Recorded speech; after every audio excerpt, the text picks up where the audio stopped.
Hello and welcome to another edition of the Book Review Blog. I'm your book reviewer, and today we're going to review the book The Wastelands by Stephen King. There you go. It is the third book in the Dark Tower series, and so therefore, because it's in a series, it has similar characters, as I've said before. Let me give you a little background. When the second book of the Dark Tower, The Drawing of the Three, ended, it had Roland, the last gunslinger, and two people that he pulled out of our world, I guess, into his world. These two people were a young man named Eddie Dean, and also a young woman who, during the Drawing of the Three, was either named Odetta Holmes, as that was her birth name, but then a bout of schizophrenia had caused her to adapt another name of Detta Walker. So, and at the very end of the Drawing of the Three, Odetta and Detta had kind of fused together, and created a different name for this woman, and her name was Susanna. So that is what she is known as in the third book of The Wastelands. So at the beginning, you have, again, the same three characters, Roland, Eddie, and now Susanna, and they're still walking. They're still walking, finding this dark tower, and what's happening is that Roland is having really bad dreams and really bad memories of what happened to him in the first book, The Gunslinger, with the character of Jake Chambers, the young boy who, at the end of The Gunslinger, was dropped. Roland had to drop him into kind of a chasm or a cave, and Roland doesn't know if he died or what's happening to him, so he's been having these dreams about him, and Eddie and Susanna realize that this is kind of slowly killing him, or at least driving him insane. And so they're walking, and they come across this very odd bear in a kind of the desert and woods type thing, and in Roland's world, and they try to kill it, and they eventually do, but they realize that it's not a bear necessarily, although it is. It's more of like a cyborg or a computer bear, and so Eddie and Susanna are like, what's going on? And Roland's like, oh yes, I know what this is. This is one of this beam, and it's a guardian, and so it basically tells a story that that in around their area there are 12 beams or 12 guardians that guard the Dark Tower, and I had a picture of this, but basically what it is it's a circle of X's. There's like X's all over, and these are where the beams are, or the guardians are, and it's kind of like, I guess, a pizza or a clock, where, one beam is at 12 o'clock, or one X is at 12 o'clock, and one is at 6 o'clock, and they connect, and then another is at 3 o'clock, or 9 o'clock, and another is at 3 o'clock, and then they connect, and then at the middle, where all of these intersect, is where the Dark Tower is what Roland's idea is, and these 12 guardians and connect, like I said, and they are all animals that do this. So, like I said, the first one was the bear, and supposedly if you went straight ahead past the Dark Tower and to the other beam or the other guardian that the beam connects, you'll get a turtle. And then another one is a horse and connecting a dog, a fish connecting a rat, an elephant connecting a wolf, a lion connecting an eagle, and a bat connecting a hare. Now, I'm sure later on that these gain importance, but it's kind of a predecessor to the rest of the books, I'm sure. So, but then Roland's idea is like, okay, we found the first guardian, so let's just go down, and eventually we'll find the Dark Tower. So that's what I thought was a logical explanation, and so they start walking again.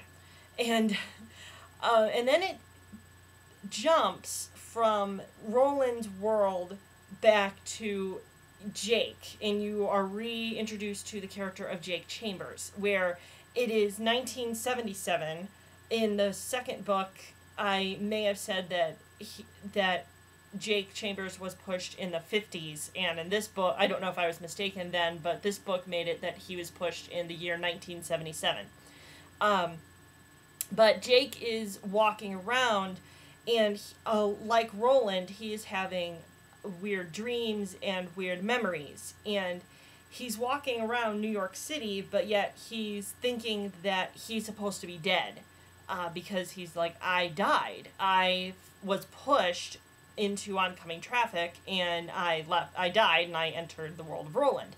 So he's thinking he's going insane because he's walking alive, but he's supposed to be dead. And what happens is that he realizes, again, like I said, he's having these dreams, and he's realizing that he has to do something about these dreams, and he skips school, and he goes and follows the dreams that he's having and goes around New York City and finds them, which I'll get to in a second. But along with Jake has dreams about a key that he's supposed to find, and he has dreams about Eddie, who he doesn't know him at the time because they never met, but he has a dream about a 13-year-old boy, and he's saying, okay, I've got to be drawn to him because this is going to get me towards Roland again, who he wants to be with. And this also connects to Roland, Eddie, and Susanna where they are now, because Roland throws something into a campfire, and a vision of this same key pops out, and it's a very distinctive looking key. It's sort of like a skeleton key, I guess, but it has jagged edges, and Eddie, who has a hobby of carving, it said, or as a child, he's supposed to carve this key, and he battles with that because he's like, well, I know this is really important and I don't want to screw it up, but I still have to do it. So, which goes back to Jake, where Jake is walking along, as I said, he's trying to find whatever he's trying to find, and he goes basically to where he was pushed, essentially, and he realizes that the building or the street corner that was there is not there anymore, and there's an empty lot, and so he walks around the empty lot and finds this key, and he puts it in his pocket, and then goes along walking, and he realizes that Eddie is supposed to be at this one place in Brooklyn, I believe. Jake lives in Manhattan, and he's supposed to take the subway to Brooklyn, and which he does, and he manages to find Eddie and his older brother Henry, and again, like Eddie, when we were first introduced to Eddie in the second book, this was like the 80s, this is probably like 1987 or something, and so Eddie was maybe 23 or 24, and where in Jake's world, this is 1977, so Eddie is about 13, and Eddie and Henry are kind of fighting, and Henry is daring Eddie to go with him to this real scary place called just known as the Mansion, and which is supposed to be haunted, and so they do, and Jake follows them. And Eddie and Henry don't go in, but Jake does. And again, this is also kind of bouncing back and forth to Roland, Eddie, and Susanna, and Jake. And this bouncing back and forth, if you're familiar with Stephen King, this does happen on occasion in his books, and it can get very confusing.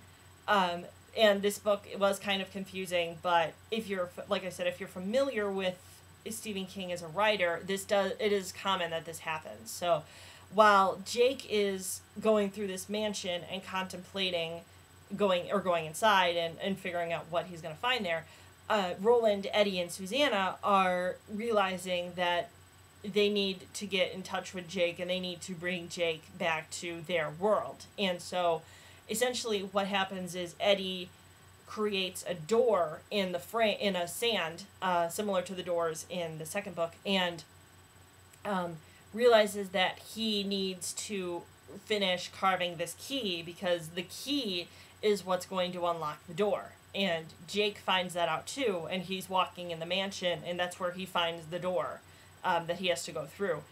And I think the door is named the Boy or something. So eventually there's a scuffle, which I won't get into, but Jake ends up on that world, or in Roland, Eddie, and Susanna's world, and there's a nice happy reunion. And so they still continue to walk.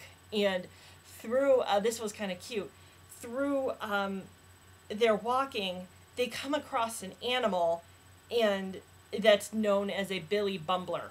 And again, this is kind of like the popkin, and kind of like other words that we may not be familiar with, but in Roland's world, there are words. So Jake describes this Billy Bumbler, who is a kind of a parrot-like voice that repeats words that humans say, and the Billy Bumbler is repeating "oi" or "boy," but it comes out as "oi," so that's now the Billy Bumbler's name. And it looks like, if you imagine, it looks like a combination of a raccoon, and because it talks about that he has a mask over his eyes, and that he has rings on his tail, but it's smaller than a raccoon. Jake says it's more like a raccoon and a woodchuck. So that was kind of cute, and it kind of follows Jake around and walks along with them. And they get to a town that's called Ludd. And there are occupants in the town, and they keep talking about this strange thing that's called a cradle. And they are not aware of it, and but they store it in their minds, and so they have good meals with the townspeople. And then after the next day, they keep walking. So then what happens is that they come across this very rickety bridge that Eddie, Susanna, and Jake explain to Roland that it's like the George Washington Bridge in New York. And so, but it's very rickety, and they approach it with caution. And so they do climb it and go across it, because there's water underneath it, obviously, and that's the only way that they can do it. And there is an incident on the bridge where they almost fall, because there is, I think, a space. And after the incident, they realize that there's a man standing in their way at the end of the bridge, and his name is Gasher. And he's a very gross-looking man. He's a very scraggly man. I think he's got, like, boils or disease all over him. And he is talking to Roland, and he must know Roland somehow, and he wants Jake. And so instead of fighting and blowing this man, his name is Gasher, away, like Eddie wants to do, Roland is like, no, I can't do that. So I need to give Jake to him. And so Jake ends up going with Gasher, and they run away. And now what happens is that this trio, or now this group, has to split, where now Roland and Oi follow Jake, but Roland tells Eddie and Susanna, instead of going with me to go find Jake, you two have to go and find what this cradle is about. So they split, and kind of like Roland and Jake before in the book, it does split to three ways, actually. It splits to what's happening with Jake, what's happening with Roland and Oi, and what's happening with Eddie and Susanna. So I won't go into the details again, because I want you to read this book, but they end up all meeting together again, and they come across this train. And if you saw the cover, that's what the cover is it's a train. And the train is name is Blaine, and it's just called Blaine the Mono, and it ends up being not a train exactly. It ends up being a monorail, and it's a odd little monorail because it runs on. It's a computerized thing, and it runs on riddles, and it tells Roland and company that the only way that I will move is that if you tell me riddles, and if you answer my riddles, and they do. And what's special about this Blaine is that it can take them further into the dark tower where they don't have to walk. And so they end up doing that, and they end up going, and what is it? It's a very fast moving train, and it tells them that it goes 800 miles an hour. And when I imagined it, just because when Stephen King made the train talk, he made it all talk in capital letters. And I don't know if it was supposed to be clear or if it was supposed to be gruffy. And what I imagined was in the newest Batman movie, The Dark Knight Rises, it was kind of like when Bane talked, maybe because the names were similar, but I just remember seeing that movie and thinking that Bane was very hard to understand, so maybe Blaine is also kind of hard to understand as well, but that's what I thought about. But anyway, that's kind of where the book ends. They do have a little more scuffle with Blaine, but they're still on Blaine when the book ends. And so it's supposed to be kind of a cliffhanger of, oh, what's going to happen with them? Are they going to make it? Are they going to, go on? Like kind of every serial novel like this. That's it.